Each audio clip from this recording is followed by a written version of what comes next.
പിന്നെ കുറച്ച് United fans വിയേർഡായിട്ട് ചെയ്യുന്നതെന്ന് വെച്ച് കഴിഞ്ഞാൽ ഈ അമോറിം AC മിലാൻ്റെ കൂടെ പ്രീ സീസണിൽ തോറ്റു കഴിഞ്ഞപ്പോഴത്തേക്ക് ഒട്ടനെ അമോറിം ദൈവമായി. അതായത് എനിക്ക് അമോറിമിനെതിരായിട്ട് അങ്ങനെയൊന്നുമല്ല, പക്ഷേ എന്ന് വെച്ചാൽ ഞാൻ ആലോചിക്കുക, നിങ്ങളുടെ ടീമിൽ ഇപ്പോൾ അമോറിമിനെ കൊണ്ടുവന്നത് അയാളെ ചതിച്ചതോ എന്തോ ആയിക്കോട്ടെ, ലൈക്ക് അയാളൊരു ബാഡ് അപ്പോയിൻമെൻ്റ് ആയിരുന്നു ബിക്കോസ് ഗിവൺ അവർ പ്ലേസ്, ഞാൻ എപ്പോഴും പറയുന്ന കാര്യമാണ്. പക്ഷേ അയാൾ ഇൻ്റർവ്യൂവിന് പറഞ്ഞു കാണും, അയാളെ ന്യായീകരിക്കുന്ന ഇങ്ങനെയാണ്, അയാൾ ഇൻ്റർവ്യൂവിൽ പറഞ്ഞു കാണും 3 ബാക്ക് കളിക്കുള്ളൂ എന്നൊക്കെ പറഞ്ഞു ഓക്കെ ഫൈൻ. ഈ 3 ബാക്ക് കളിക്കുള്ളൂ എന്ന് പറയുന്നതിൽ 3 ബാക്ക് കളിക്കുമ്പം പോലും ഈ ബ്രൂണോനെ ഡബിൾ പിവറ്റ് ഇടണമെന്ന് വാശി പിടിച്ചാരാ? അമോറിം ആണോ? അതവിടെ ഇരിക്കട്ടെ. ഓക്കെ, അവിടെ അങ്ങനെ ഒരു പ്രശ്നമുണ്ടല്ലോ.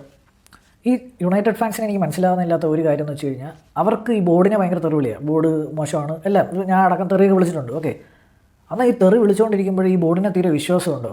അതൊന്നുമില്ല. എനിക്ക് ബോർഡിനെ ഇഷ്ടമല്ല, ബോർഡിനെ വിശ്വാസമില്ല, കള്ളന്മാരാണ്, തെണ്ടികളാണ് എന്നൊക്കെ പറഞ്ഞ് എന്നും വീഡിയോ ചെയ്യുന്ന ഒരു 100 കൂട്ടം ചാനലുകളുണ്ട്. പക്ഷേ കഴിഞ്ഞ സമ്മറിൽ ബ്രൂണോനെ വിറ്റിട്ട് 100 മില്യൺ ഇവന്മാരുടെ പോക്കറ്റിൽ തന്നെ ഇട്ട് കൊടുക്കണം. അതിൻ്റെ ലോജിക്ക് എനിക്ക് മനസ്സിലായിട്ടില്ല. അപ്പോൾ ബ്രൂണോനെ വിട്ടാൽ 100 മില്യൺ, എല്ലാവരും മറ്റേ ഫിനാൻസ് മാനേജേഴ്സും CA-കാരും ഭയങ്കര വലിയ സ്റ്റോക്ക് എക്സ്ചേഞ്ച് ജയൻസ് ആയിട്ടൊക്കെയാണ് എല്ലാവരും പ്രവർത്തിച്ചുകൊണ്ടിരുന്നത്. 100 മില്യൺ അവിടെ ഇട്ടിട്ട് ഭയങ്കര രീതിയിൽ ഫണ്ട് മാനേജേഴ്സൊക്കെ നമ്മളാണ് എല്ലാം നടത്തുന്നതെന്നുള്ള രീതിയിൽ 100 മില്യൺ ബ്രൂണോ കിട്ടിക്കഴിഞ്ഞാൽ 2 മിഡ്ഫീൽഡേഴ്സിനെ കിട്ടുമല്ലോ എന്നൊക്കെ ഉള്ള രീതിയിൽ ഈ കള്ളന്മാരാണ് നിങ്ങൾ വിളിക്കുന്നവരുടെ പോക്കറ്റിലോട്ടാണ് നിങ്ങൾക്ക് 100 മില്യൺ കൊടുക്കേണ്ടി വന്നത്. ആരും വരാൻ പോകുന്നില്ലായിരുന്നു. ബലേവനെ ചിലപ്പം ഇതേ കാശിന് മേടിച്ചാനെ, അത്രേ ഉള്ളൂ, അല്ലാതെ ഒന്നും വരത്തില്ല. അതൊന്നാമത്തെ ക്വസ്റ്റ്യൻ. അപ്പോൾ അതിൽ ഒരു വിരോധാഭാസമുണ്ട്. നിങ്ങൾക്ക് അയാൾ വരെ വിശ്വാസമില്ല, എന്നാൽ പിന്നെ നിങ്ങളുടെ സൂപ്പർ സ്റ്റാറിനെ വിറ്റിട്ട് ആ 100 മില്യൺ ഈ കള്ളന്മാരുടെ കൈ കൊടുക്കുക എന്നുള്ളത് നിങ്ങളുടെ ഒരു കൈൻഡ് ഓഫ് ന്യായമാണ്. അതെനിക്കറിയില്ല എന്താണ്. ഇനി അതേ സാധനത്തിന് തന്നെ ചോദിക്കുകയാണ്, ഈ എന്തുകൊണ്ടാണ് നിങ്ങൾ ബ്രൂണോനെ വിൽക്കണമെന്ന് പറഞ്ഞത്?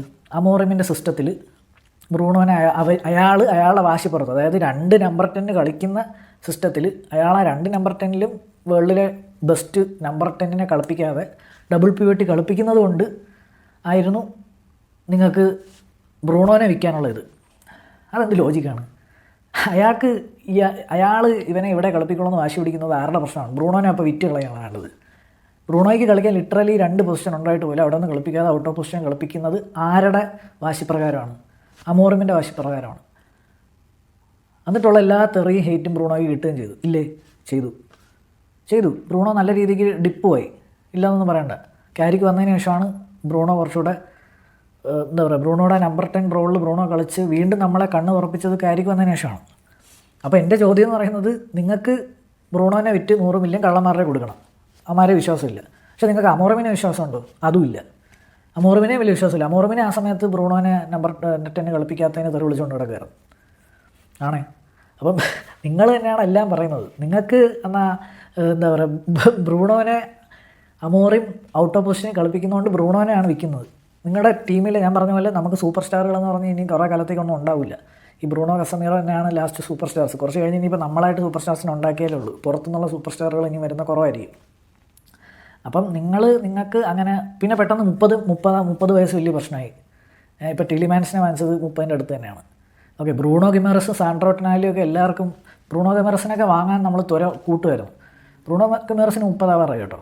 അപ്പോൾ നിങ്ങൾക്ക് അങ്ങനത്തെ അതൊന്നുമില്ല. നിങ്ങളെല്ലാം കോൺട്രഡിക്റ്ററിയാണ്. ഞാൻ എല്ലാ യുണൈറ്റഡ് ഫാൻസിനെല്ലാം പറഞ്ഞത്, ചില യുണൈറ്റഡ് ഫാൻസ്. എന്നിട്ട് ഇതെല്ലാം ഫീഡ് ചെയ്ത് കൊടുക്കുന്ന നെഗറ്റീവ് ചാനൽസ് ഉണ്ട്. ഗോൾ ബ്രിഡ്ജ് അടക്കമുള്ള നെഗറ്റീവ് ചാനൽസ് ഈ ഫീഡ് ചെയ്തുകൊണ്ടിരിക്കും. ആ ചാനലുകളിലൊക്കെ പോയിട്ട് അതെല്ലാം കേട്ട് നമ്മൾ തന്നെ ചുമ്മാ കയറി പ്ലെയേഴ്സിന് ഒരു കാര്യം പറഞ്ഞു കഴിഞ്ഞാൽ ഈ പ്ലെയേഴ്സിനെ വെറുതെ തെറി വിളിച്ചുകൊണ്ടിരിക്കുന്നതുകൊണ്ട് ഒന്നും കിട്ടാൻ പോകുന്നില്ല. വൺസ് ട്രാൻസ്ഫർ വിൻഡോ കഴിഞ്ഞിട്ട് നിങ്ങൾക്കൊരു സ്ക്വാഡിനെ കിട്ടിക്കഴിഞ്ഞാൽ ആ ടീമിനെ സപ്പോർട്ട് ചെയ്യുക എന്നുള്ളതാണ് നമ്മൾ ചെയ്യേണ്ടത്. ഈ സോഷ്യൽ മീഡിയ എന്നൊക്കെ പറയുന്നത് എല്ലാവരെയും മെൻ്റലി അഫക്റ്റ് ചെയ്യും, പ്ലെയേഴ്സിനെ അടക്കം. അത് ഒരുപാട് പ്ലെയേഴ്സ് പുറമേ വന്ന് പറഞ്ഞിട്ടുണ്ട്. അറോഹോ പറഞ്ഞിട്ടുണ്ട്, മഗ്വയർ പറഞ്ഞിട്ടുണ്ട്, പലരും പറഞ്ഞിട്ടുണ്ട്. സോ അതിലെല്ലാം ഒരു കാര്യം, ഇവർ പ്രൊഫഷണൽസ് അല്ലേ എന്നുള്ള ചോദ്യമൊന്നുമല്ല. പക്ഷേ ഞാൻ പറഞ്ഞതെന്ന് വെച്ച് കഴിഞ്ഞാൽ നമ്മൾ ഈ ഭയങ്കര ഫ്രസ്ട്രേറ്റഡായി പലയിടത്തുനിന്നും ഈ നെഗറ്റീവ് സാധനങ്ങൾ കേട്ട് നമ്മൾ മൊത്തത്തിൽ ഇവഞ്ച്വലി നെഗറ്റീവ് ആവും. ഇത് ലൈഫിലും ആപ്ലിക്കബിൾ ആവും. അതാണ് പ്രശ്നം. ഇത് ഫുട്ബോളിൽ മാത്രമൊന്നുമില്ല. നമ്മൾ കേട്ട് യുണൈറ്റഡ് ഫാൻ ബേസ് മൊത്തത്തിൽ നെഗറ്റീവായ എന്നുള്ള രീതിയിലാണ് ഞാൻ ചിന്തിക്കുന്നത്. അതായത് ട്വിറ്റർ സ്പേസ് ആയിക്കോട്ടെ, എവിടെയാണെങ്കിലും ഫുൾ നെഗറ്റീവേ കാണുന്നുള്ളൂ. പക്ഷേ പറയുന്നതെല്ലാം ഓപ്പോസിറ്റും കോൺട്രഡിക്റ്ററിയൊക്കെയാണ് മൊത്തം. നിങ്ങൾക്ക് അമോറിമിനെ വിശ്വാസമില്ല. അമോറിമാണ് ബ്രൂണോനെ ഔട്ട് ഓഫ് പൊസിഷനിൽ കളിപ്പിക്കുന്നത്. എന്നിട്ട് ബ്രൂണോ ഔട്ട് ഓഫ് പൊസിഷനിൽ കളിക്കുന്നത് കൊണ്ട് ബ്രൂണോനെയാണ് വിൽക്കാൻ നോക്കുന്നത്. ആ ബ്രൂണോനെ വിറ്റിട്ടുള്ള കാശ് കൊടുക്കുന്ന നിങ്ങൾക്ക് താല്പര്യമില്ലാത്ത നിങ്ങൾ കള്ളന്മാരെന്ന് വിളിക്കുന്ന ബോർഡിലോട്ട് ഒന്നിനും ഒരു മാച്ചില്ല. അപ്പം ഇത്ര ഞാൻ പറഞ്ഞത്, നിങ്ങൾക്ക് ബോർഡ് നിങ്ങൾ പറയുന്ന കുറച്ച് കാര്യങ്ങൾ. ഇനിയിപ്പം അമോറിമിനെ മണ്ടേ കയറ്റി ഇത് ഇപ്പോൾ കഥ പറഞ്ഞു വന്നതിൽ ഞാൻ പറഞ്ഞ പോലെ അമോറിം എന്ന് പറയുന്ന ആളോട് എനിക്ക് പേഴ്സണൽ ഗ്രഡ്ജ് ഒന്നുമില്ല. പക്ഷേ നമ്മൾ ഒരു ഹാഫ് സീസണിൽ ഒരു 3 ബാക്ക് കളിപ്പിക്കുന്ന ഒരു മാനേജറിനെ കൊണ്ടുവരുന്നു, 3 ബാക്ക് മാത്രം കളിപ്പിക്കുന്നു. അവിടെയും പുള്ളിക്ക് ഫോർമേഷനോ പുള്ളിക്ക് ടാക്റ്റിക്കലി ഒന്നും മാറാനോ ഒരു താല്പര്യമില്ലാത്തൊരു മാനേജർ, അതായത് ഭയങ്കര സ്റ്റബ്ബൺ ആയിട്ടുള്ള ഞാൻ പിടിച്ച മുതൽ 2 ചെവി എന്നുള്ളൊരു മാനേജർ. ആ മാനേജർ നമ്മളെ കൊണ്ട് യൂറോപ്പ ലീഗ് ഫൈനൽ എത്തിക്കുന്നു, എന്നിട്ട് സ്പർസിൻ്റെ കൂടെ തോക്കുന്നു, which is very criminal offence. സ്പർസിൻ്റെ കൂടെ സ്പർസിന് ഒരു യൂറോപ്യൻ ട്രോഫി കൊടുക്കുന്നു, നമ്മൾ തോക്കുന്നു സ്പർസിൻ്റെ കൂടെ. മാത്രമല്ല നമ്മൾ പ്രീമിയർ ലീഗിലെ തന്നെ one of the waste finishes നമ്മൾ നടത്തുന്നു, 16ാം കൊണ്ട് നമ്മൾ ഫിനിഷ് ചെയ്യുന്നു. എന്നിട്ട് അടുത്ത സീസണിൽ ഇതേപടി തന്നെ ഒരു ബാഡ് റണ്ണിൽ കൂടെ തന്നെയാണ് നമ്മൾ പൊയ്ക്കൊണ്ടിരുന്നത്. നിങ്ങൾക്ക് തോന്നുന്നുണ്ട് അമോറിമാണെങ്കിൽ ഇപ്പോൾ നമ്മൾ യൂസ് ചെയ്തിരിക്കുന്നു? എനിക്ക് തോന്നുന്നില്ല, personally I don't think so. പിന്നെ അമോറിമിനെ സാക്ക് ചെയ്തത് ബോർഡിനെതിരെ പ്രസ് കോൺഫറൻസിൽ പറഞ്ഞുകൊണ്ട് മാത്രമാണ്. അയാൾക്ക് അല്ലെങ്കിൽ തന്നെ സാക്ക് നേരത്തെ കിട്ടേണ്ടതാണ് റിസൾട്ട് വെച്ചാണെങ്കിൽ. ഓക്കെ, അപ്പോൾ ഗിവൺ ഓൾ ദിസ്, ഇത് കഴിഞ്ഞിട്ട് 20 കളിയും കഴിഞ്ഞ് 20 കളി ഇത് കഴിഞ്ഞിട്ട് മിഡ് സീസണിൽ തന്നെ വന്ന് ഇതേവിടെ തന്നെ മിഡ് സീസണിൽ തന്നെ വന്ന് ഉള്ള ടീമിനെ വെച്ച് 20 കളി കളിപ്പിച്ച് അതിൽ നല്ല റിസൾട്ട്സ് ഗ്രൈൻഡ് ചെയ്ത് UCL എത്തിച്ച് ക്യാരിക്ക് എല്ലാവർക്കും. അപ്പം ഈ അമോറിമിൻ്റെ കൂടെ ഒന്ന് പ്രീ സീസണിൽ പോയി തോറ്റപ്പോഴത്തേക്ക് ആരും റേറ്റ് ചെയ്യുന്നില്ല ക്യാരിക്കിനെ, ഇപ്പോഴും റേറ്റ് ചെയ്യുന്നില്ല. ഡിസ്റെസ്പെക്റ്റാണ് ശരിക്കും, ഡിസ്റെസ്പെക്റ്റ്, അത്രയും എനിക്ക് പറയാനുള്ളൂ. ഇത്രയും വിൻ റേഷ്യോ എടുത്താൽ എന്തിനായാലും അണ്ടർ പെർഫോം ചെയ്തൊരു മാനേജറിനെ നമ്മൾ റൊമാൻറ്റിസൈസ് ചെയ്യേണ്ട ആവശ്യമില്ല. പിന്നെ രണ്ടാമത്തെ കാര്യം, പുള്ളി he's gone, let's move on. അല്ലാതെ പോയ ഒരു മാനേജറിനെ പിടിച്ച് അയ്യോ അത് ഇതെന്നൊക്കെ പറഞ്ഞിരുന്നിട്ട് ഒരു കാര്യമില്ല. പിന്നെ രണ്ടാമത്തെ കാര്യം, പ്രീ സീസൺ എന്ന് പറയുന്ന സാധനം പ്രീ സീസണായിട്ട് തന്നെ എടുക്കാൻ പഠിക്കുക.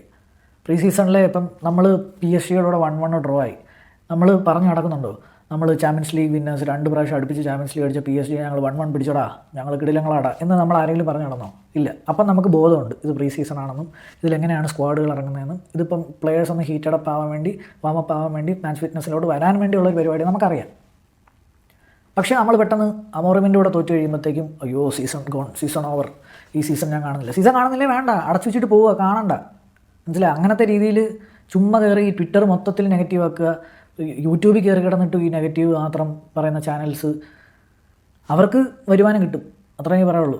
അവരിങ്ങനെ പറഞ്ഞുകൊണ്ടിരിക്കും. ഈ മാർക്ക് ഗോൾഡ്ബ്രിഡ്ജ് എന്നൊക്കെ പറയുന്നത് ആക്ച്വലി ഭയങ്കര നെഗറ്റീവ് മാത്രം ഉള്ളിലോട്ട് കയറ്റുന്ന സാധനമാണ്. അതർ സൈഡ് എന്ന് പറയുന്ന സാധനം കയറ്റുന്നേ ഇല്ല, അതർ സൈഡ് എന്ന് പറയുന്ന സാധനം ചിന്തിക്കുന്നേ ഇല്ല.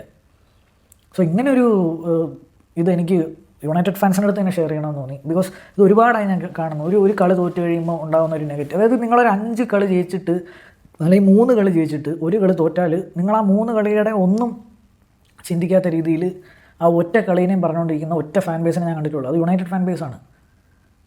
ആദ്യം നമുക്ക് കുറച്ച് കറക്ഷൻസ് ഉണ്ടാകും. നമ്മൾ fully we are thinking totally negative. നമ്മൾ ഭയങ്കര പെസിമിസ്റ്റിക് ആയിക്കൊണ്ടിരിക്കുകയാണ്.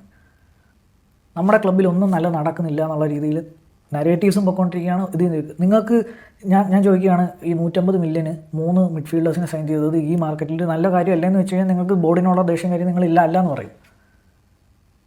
സോ അതൊക്കെയാണ് എനിക്ക് നിങ്ങളോട് ഷെയർ ചെയ്യാൻ തോന്നിയത്. അത് പ്രീ സീസണിനെ അങ്ങനെ തന്നെ കാണുക. ഇപ്പം ക്യാരിക്ക് വന്ന് ചാമ്പ്യൻസ് ലീഗ് അടിക്കാമെന്നോ പ്രീമിയർ ലീഗ് അടിക്കാമെന്നോ ഒന്നും അല്ല പറയുന്നത്. പക്ഷേ ക്യാരിക്കിന് സപ്പോർട്ട് കൊടുക്കുക. വെറുതെ നിങ്ങൾ ഡിസ്റെസ്പെക്ട് ചെയ്യുന്ന പരിപാടിയാണ്. ഒരു ഓൾഡ് മാനേജർ വന്നിട്ട് ഒരു ന്യൂ മാനേജറിനെ തോപ്പിക്കുമ്പോഴത്തേക്കും എല്ലാവരും മറ്റും അയാളായിരുന്നു ശരി, അയാളെ കേൾക്കണമായിരുന്നു എന്നൊക്കെ പറഞ്ഞ് നടക്കേണ്ട വെറുതെ ഒരു ആവശ്യമില്ല. ശരിക്കും പറഞ്ഞാൽ ക്യാരിക്കിൻ്റെതായിട്ടുള്ള റെസ്പെക്റ്റ് കൊടുക്കുക. ഓക്കെ, അയാൾ ഈ വലിയ പേരുകളുടെ ഇടയിലുള്ള ഒരു മാനേജറൊന്നും അല്ല. പക്ഷേ നമുക്കൊരു ഇത് വന്നപ്പോഴത്തേക്ക് അയാളത് ചെയ്ത് കാണിച്ചു. നമ്മുടെ മുമ്പിൽ സാമ്പിൾ സൈസ് ഉണ്ട്. നിങ്ങളിപ്പോഴും ഒലയുടെ ട്രോമി നിൽക്കുകയാണെങ്കിൽ അവിടെ തന്നെ നിന്നോ, അനങ്ങണ്ട. ഇപ്പോൾ ക്യാരിക്ക് വന്ന് ഹിറ്റാവുന്നൊന്നുമല്ല ഞാൻ പറയുന്നത്. പക്ഷേ ഞാൻ പറയുന്നത് please put some respect on that name. Results കാണിച്ചു തന്നിട്ടുണ്ട്. എന്നാൽ പോലും അപ്പുറത്ത് റിസൾട്ട്സ് ഒന്നും ഇല്ലാത്ത ഒരാളെ നമ്മൾ റൊമാൻറ്റിസൈസ് ചെയ്യേണ്ട ആവശ്യമില്ല. ബീറ്റ് അമോറും ഇനിയിപ്പം ടെൻഹാഗ് എവിടെയെങ്കിലും ഇപ്പോൾ ചെന്ന് ചാമ്പ്യൻസ് ലീഗ് അടിച്ചായിക്കോട്ടെ, ആരായിക്കോട്ടെ, ഇപ്പോൾ റയൽ മാഡ്രിഡിൽ മൊറീനോ ആയിക്കോട്ടെ, we have moved on from all those. നമ്മൾ ഇവിടെ നിൽക്കണം, ഇവിടെ ജീവിക്കണം, അത്രേ ഉള്ളൂ. സോ ഇതൊന്ന് ഫാൻ ബേസിന് ജസ്റ്റ് ഒന്ന് ഐ വാണ്ടഡ് ടു ഷെയർ. ഇതിലിപ്പോൾ എനിക്കെതിരെ പറയുന്നവരോ എനിക്കെതിരെ കമൻറ്റ് ഇടുന്നവരൊക്കെ ഇറ്റ്സ് ഫൈൻ. ഹെൽത്തി ആയിട്ടുള്ള ഡിബേറ്റ്സോ കമൻസോ ഒക്കെ I will be happy to reply to that. Okay, അപ്പോൾ നിങ്ങളുടെ തോട്ട്സ് ഒന്ന് കമൻറ്റ് സെക്ഷനിൽ എഴുതുക. Just wanted to share a bit with everybody. ബലേബയുടെയും ഇനിയിപ്പം ബലേബയുടെ വന്നതിൻ്റെ അല്ലെങ്കിൽ ഇതേപടുത്തെ കുറച്ച് നിങ്ങൾക്കും ഇതേപടി പേഴ്സണലി ഫീൽ ചെയ്യുന്നുണ്ടോ, നിങ്ങളുടെ ഫാൻ ബേസ് മൊത്തത്തിൽ നെഗറ്റീവായി പോകുന്നു എന്ന്, അല്ലെങ്കിൽ അത് നിങ്ങളുടെ മെൻ്റൽ ഹെൽത്തിനെ ബാധിക്കുന്നുണ്ടോ എന്നൊക്കെ നിങ്ങൾ കമൻറ്റ് ചെയ്യുക. ഓക്കെ, ബാക്കിയൊരു വീഡിയോ ആയിട്ട് കാണുന്നവരെ ബൈ.